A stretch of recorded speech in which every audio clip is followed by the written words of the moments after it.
Hello friends, कैसे हो? सभी बढ़िया लोग मेरे प्यारे भाइयों। आज एक नया पाठ चालू होने वाला है जिसका नाम है व्रत। 10वीं क्लास का पाठ 10 है जिसका नाम है व्रत, और इसके बाद जो 11 पाठ आएगा उसमें होगा व्रत से संबंधित क्षेत्रफल ज्ञान। इसके पहले आप सभी क्लासों को देख चुके होंगे। व्रत होता है, एक आपको व्हाइट बोर्ड दिख रहा होगा, इस व्हाइट बोर्ड पर हम मार्कर की सहायता से पेन और क्या होगा प्रकार की सहायता से लेंगे, नहीं तो पेंसिल और पेन की सहायता से कोरे पेज पर जैसे ऐसे प्रकार को रखते हैं इतने पर, और यहां से एक लगी होती है पेंसिल, तो यहां प्रकार रखेंगे और इस प्रकार से पेंसिल को घुमाते हैं कि इस प्रकार से जी गोला बन जाता है। तो ये हमने अभी किससे बनाया है? अभी हमने मार्कर से बनाया है। जे यहां पर बन गया हमारा क्या?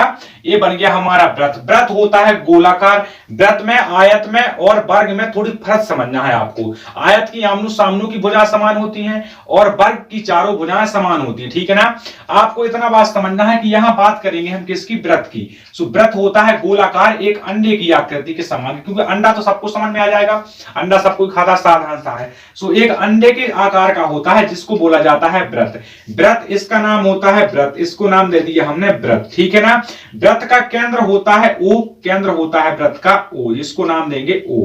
ये आपका केंद्र है, जो मेन बिंदु बीच में होता है केंद्र। जैसे कि केंद्र की एक परिभाषा देते हैं आपको, केंद्र क्या कहलाता है? केंद्र कहलाता है जहां से कोई भी चीज का लेवल हो जाए, जैसे कि लेवल बीच का बीच जो होता है, ऐसी बीच का बीच लेवल। अपने शरीर का केंद्र बिंदु आपकी नाभि यानी गुद्दी, आपके शरीर का पैर। जैसे कि आप एक किताब को लो, किताब को अगर आप किताब को अपनी उंगली पर, बहुत से लोग होते हैं आपकी क्लास में, आपका फ्रेंड सर्कल में, कोई बंदा दफ्ती को लेता है, दफ्ती को ऐसी उंगली पर रख के ऐसे ऐसे घुमाने लगता है, तो वो कैसे घुमाता है? इसका मतलब वो उसके दफ्ती के केंद्र बिंदु को पकड़ लेता है। जब कोई बंदा केंद्र बिंदु को पकड़ लेता है तो केंद्र से जितना ऊपर होगा, जितना चारों दिशाओं में समान होगा, चारों दिशाओं में जब समान हो जाता है तो उसी को कहते हैं केंद्र बिंदु। अब आप केंद्र बिंदु समझ चुके होंगे। केंद्र बिंदु से बात होती है आंख बीच में से अर्धव्रत। अर्धव्रत तो अर्ध बीच क्या है? व्रत को जो आधा दो भागों में डिवाइड कर दे उसी को कहते हैं व्यास।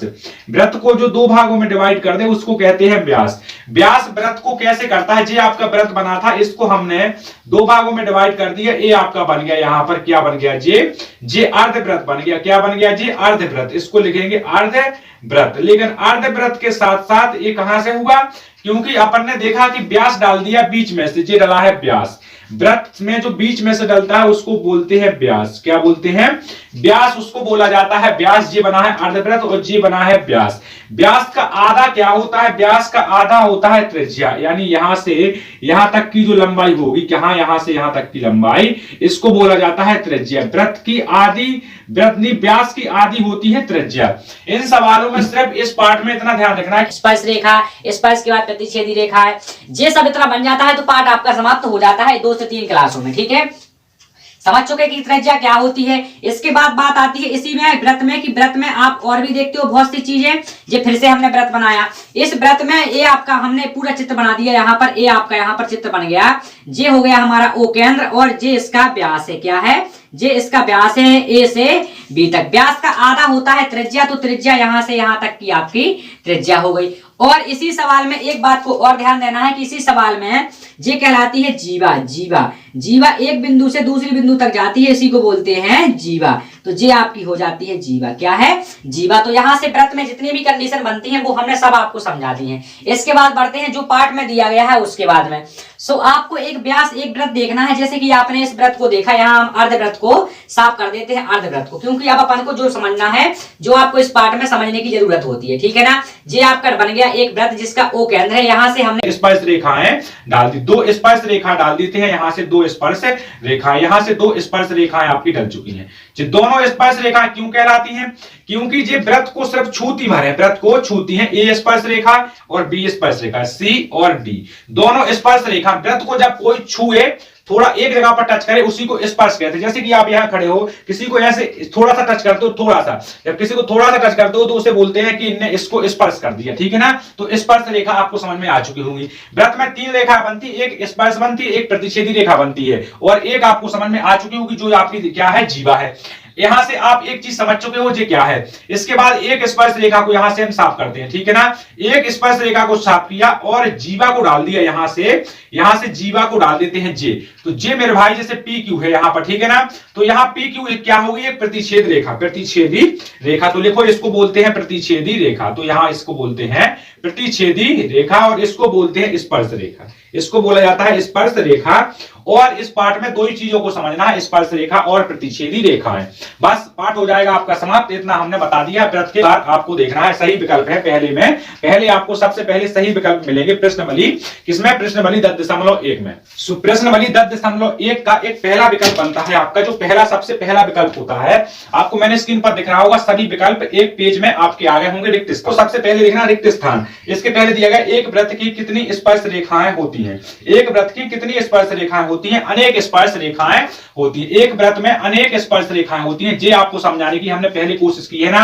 जैसे एक बना है यहाँ पर स्पर्श रेखा, इस प्रकार से स्पर्श करते जाओ, एक ही बार स्पर्श करना है, ज्यादा बार स्पर्श नहीं करना है, तो अनेक स्पर्श रेखाएं होती हैं। मतलब एक बिंदु पर ही स्पर्श करें, ऐसा नहीं कि इस तरीके से कर जाए तो ये हो जाएगी प्रतिच्छेदी रेखाएं। तो स्पर्श रेखा क्या होती है? अनेक स्पर्श रेखाएं होती हैं। इसके बाद सवाल बनता है दूसरा नंबर का, तो दूसरा नंबर का रिक्त स्थान होते हैं, दूसरे नंबर में रिक्त स्थान। दूसरे नंबर पर रिक्त स्थान आते हैं, किसी वृत्त की स्पर्श रेखा उसे डॉट डॉट बिंदु पर प्रतिच्छेद करती है।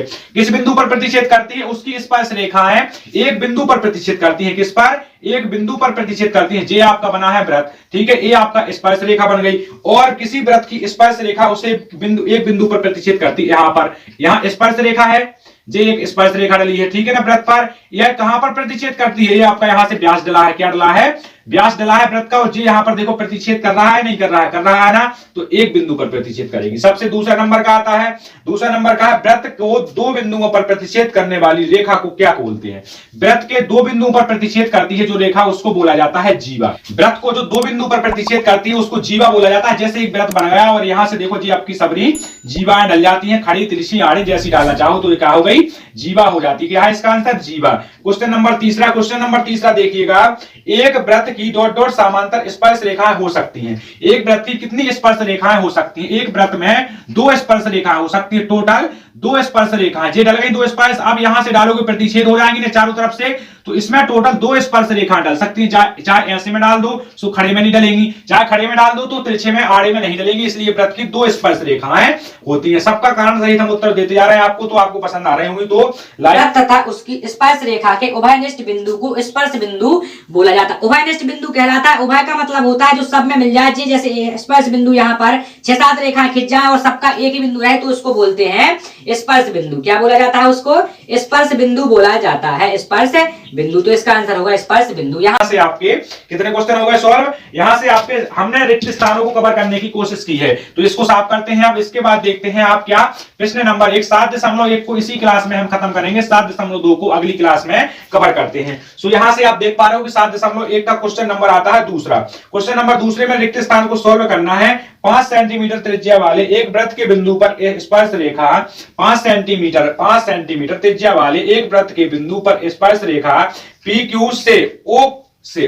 PQ आपका एक स्पर्श बिंदु बना है। तो देखो यहां से रेखा PQ केंद्र O, रेखा PQ केंद्र O। तो यहां पर देखो रेखा PQ केंद्र O, और इसके बाद लिखा है एक रेखा से बिंदु Q पर इस प्रकार मिलती है कि O से Q तक की दूरी कितनी है? O से Q तक की दूरी 12 है।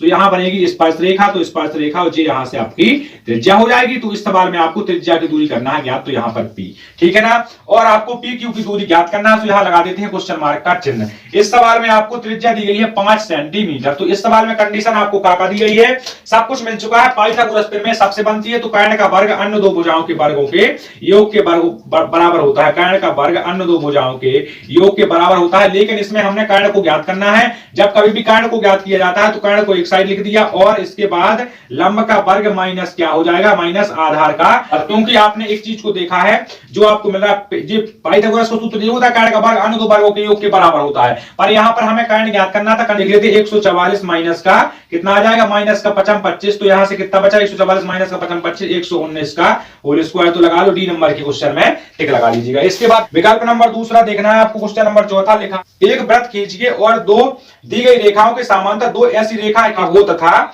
दूसरी छेदक रेखा हो। दो आपको स्पर्श रेखाएं खींचनी है, दो आपको स्पर्श रेखाएं खींचनी है इस सवाल में, जो आपका चौथा नंबर का सवाल है। और इसके बाद होती है क्लास खत्म, क्योंकि 10.1 खत्म। एक वृत्त खींचना है, उसमें एक स्पर्श रेखा खींचनी है, एक हमने स्पर्श रेखा खींच दी, और दूसरी खींचनी है जो पहली स्पर्श रेखा, जे दूसरी स्पर्श रेखा, और दूसरी स्पर्श रेखा जो खींचेगी वो छेदक रेखा होनी चाहिए। तो ये छेद देती है, तो देखो एक छेदक रेखा है और ये आपकी स्पर्श रेखा है। तो ये आपका एक चित्र हो गया। और इसके बाद मेरे भाई क्लास का हम कर देते हैं अंत, जिसमें हमने इस व्रत के बारे में इंट्रोडक्शन भी दे दिया है, व्रत होता क्या है ये भी बता दिया है, और साथ में एक आपने 10.1 को भी सॉल्व कर लिया। तो मेरे भाई जिसको भी दिक्कत गई हो तो प्यारा सा कमेंट करके बता देगा, और इसके बाद क्लास का अंत करेंगे बहुत बढ़िया तरीके से। मेरे भाई सबको दिल से धन्यवाद। जय हिंद जय भारत। अगली क्लास में मिलते हैं बहुत ही बेहतरीन तरीके से। जय हिंद जय भारत। वंदे मातरम।